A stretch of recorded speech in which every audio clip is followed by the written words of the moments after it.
એ જે અગ્રણી છે, પાટીદાર અગ્રણી, તેમનું નિવેદન અત્યારે ચર્ચાનો વિષય બન્યું છે તે છે વિશ્વ ઉમિયા ફાઉન્ડેશનના પ્રમુખ આરપી પટેલ. તો એક નવો જે ટ્રેન્ડ જે ચાલુ થયો છે, વન ચાઇલ્ડનો ટ્રેન્ડ ચાલુ થયો અને ઘણા વળી પરિવારો તો જેટલા સોફિસ્ટિક બન્યા છે એની અંદર હવે નો ચાઇલ્ડનો ટ્રેન્ડ ચાલુ થયો છે. No child. યુવાનો એવું માને છે કે no child policy, one child policy તેમના જીવનશૈલી માટે સારી છે. હવે સમગ્ર મુદ્દે અલ્પેશ કથિરિયા છે, તેમણે આ નિવેદનને સમર્થન આપ્યું છે. કુટુંબ વ્યવસ્થા નાશ ન થાય એ માટેની દિશામાં ચોક્કસ દરેક સમાજે આગળ આવવું જોઈએ. કેમ કે one child and no child આ પોલિસી દરેક સમાજ માટે અને હિન્દુ સમાજ માટે ઘાતકરૂપ છે. નમસ્કાર, આપની સાથે હું આકાંક્ષા ગોંડલિયા. તમે જોઈ રહ્યા છો રાજકોટ. અત્યારે એક વ્યક્તિનું નિવેદન ચર્ચાનો વિષય બન્યું છે. પાટીદાર અગ્રણી દ્વારા એવું નિવેદન આપવામાં આવ્યું છે કે બાળકો 3 થી 4 સારા.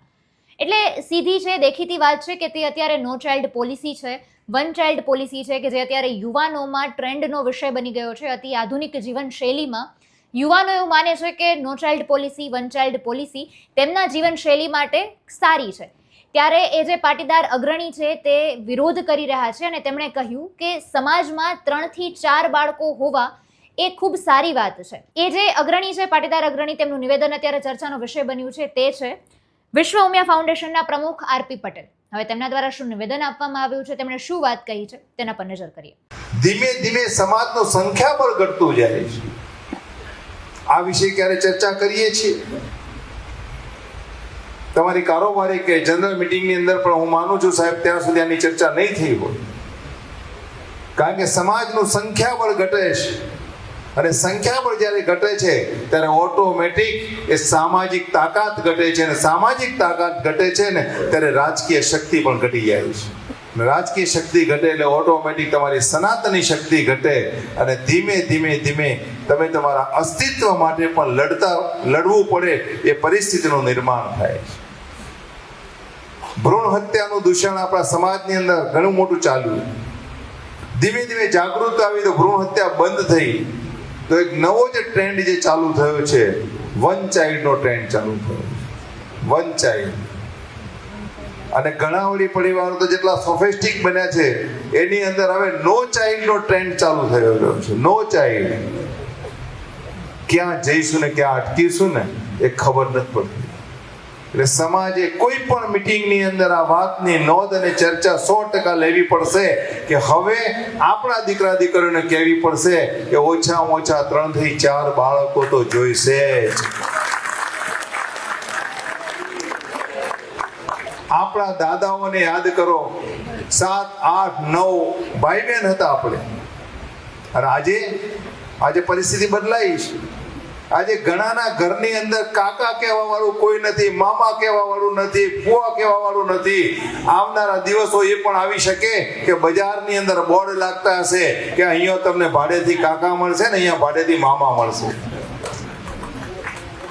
આજે જે વાત આપણને હાસ્યાસ્પદ લાગે છે ને એ આવતીકાલની હકીકત બનવાની. હવે સમગ્ર મુદ્દે અલ્પેશ કથિરિયા છે, તેમણે આ નિવેદનને સમર્થન આપ્યું છે. ત્યારે હવે રાજકોટે ખાસ તેમની સાથે વાતચીત કરી હતી કે આ મુદ્દો બનવા પાછળનું કારણ શું છે, નિવેદન આપવા પાછળનું કારણ શું છે અને આ નિવેદન કેટલું યોગ્ય છે.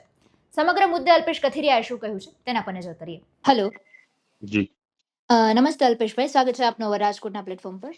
જી નમસ્તે.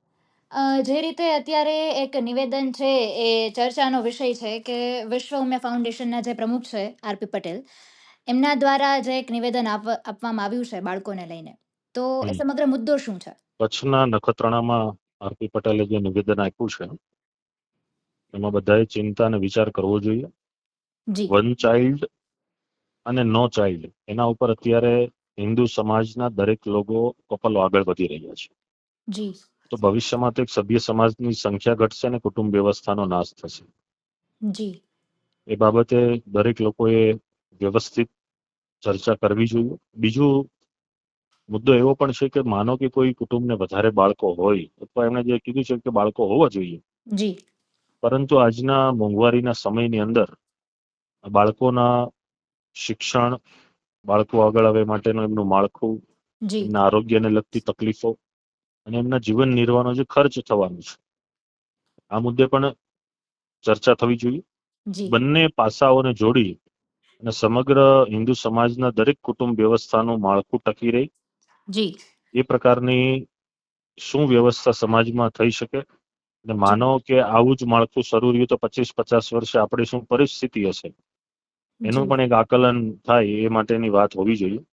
અને અત્યારના સમયમાં દરેક લોકો બધું જ પોતાનું જાણતા હોય છે, સારું નરસું. જી અને બીજું કે કયા વ્યક્તિને કેટલા બાળકો કરવા એની સલાહ હું કે એટલા માટે ના આપી શકું કેમ કે એ પોતાનો અંગત અને વ્યક્તિગત વિષય છે, પોતાની સ્વતંત્રતા છે.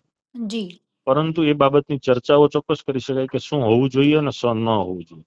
જી જી એટલે જે રીતે એમણે વાત કરી છે ને જે રીતે આપે પણ વાત કરી કે અત્યારે વન ચાઇલ્ડ પોલિસી છે કે નો ચાઇલ્ડ પોલિસી છે, એક અત્યારે અતિ આધુનિક જીવનશૈલી જે રીતે થઈ રહી છે હમ એમાં એક લોકો એવું માને છે કે કદાચ એમના સારા જીવન માટે આ યોગ્ય નિર્ણય હોઈ શકે.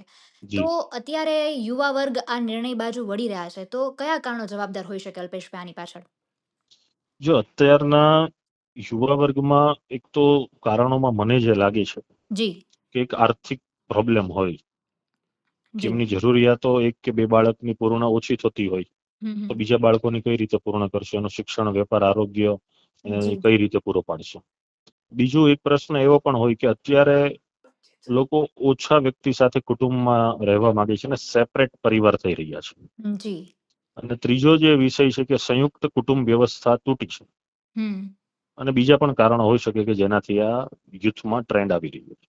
જી એટલે આ બધા કારણો આની પાછળ જવાબદાર હોઈ શકે. તો આપના જી દ્વારા કોઈ બીજો એવો સંદેશ ખાસ આ વિષયને આવરીને લોકો સુધી પહોંચાડવા માંગતા હોય? બસ આ વિષયને આવરીને લોકો સમક્ષ એ જ બાબત છે હમ કે કોને કેટલા બાળકો કરવા એ બાબતે તો કહી ના શકાય, પરંતુ કુટુંબ વ્યવસ્થા નાશ ન થાય એ માટેની દિશામાં ચોક્કસ દરેક સમાજે આગળ આવવું જોઈએ. જી કેમ કે one child and no child આ પોલિસી દરેક સમાજ માટે અને હિન્દુ સમાજ માટે ઘાતક રૂપ છે. જી ચોક્કસથી.